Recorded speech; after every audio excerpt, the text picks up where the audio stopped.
ED heat on Anil Ambani. The Enforcement Directorate has now written to multiple banks and the probe agency seeking details of loans as well as scrutiny of those loans given to the Anil Ambani group. Both PSUs and private banks have been approached as the Enforcement Directorate is seeking these details ahead of Anil Ambani's questioning. Remember, lookout circular was also issued against Anil Ambani in connection with the bank fraud case. The ED has been investigating the alleged diversion of around 3,000 crore in loans given to the Reliance Group companies by Yes Bank between 2017 and 2019. The agency had found that promoters of the bank had also received payment just before the loans were sanctioned. So given all these investigations now ahead of Anil Ambani's questioning, this news coming in that multiple banks have received notices from the Enforcement Directorate. Let's go across to Shrimi for more. And Shrimi, give us more details of what this latest development is.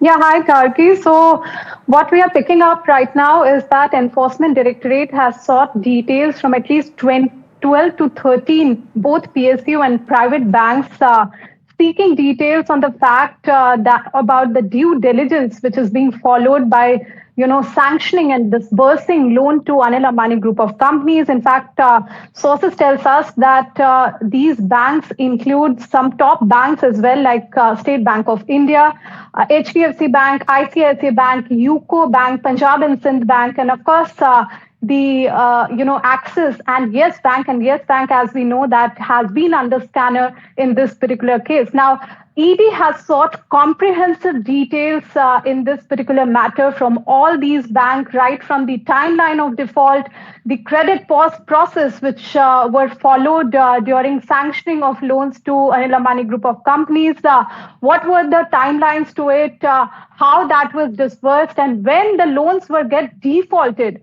what recovery action has actually taken by these banks is also currently ED seeking details on that point, and why they were not kind of criminal complaint being filed by these banks once these loans turn into non-performing asset, commonly known as NPA. So we are also getting indication that if ED is not satisfied with all these responses, they are going to summon the bank executives, senior officials of banks to kind of question and get explanation that why the due process were not followed. In fact, as we have been reporting that most of these loans have turned NPA. So this is very critical at this time when coming ahead of ED summoning Anil Ambani, and he has to face some very tough questions.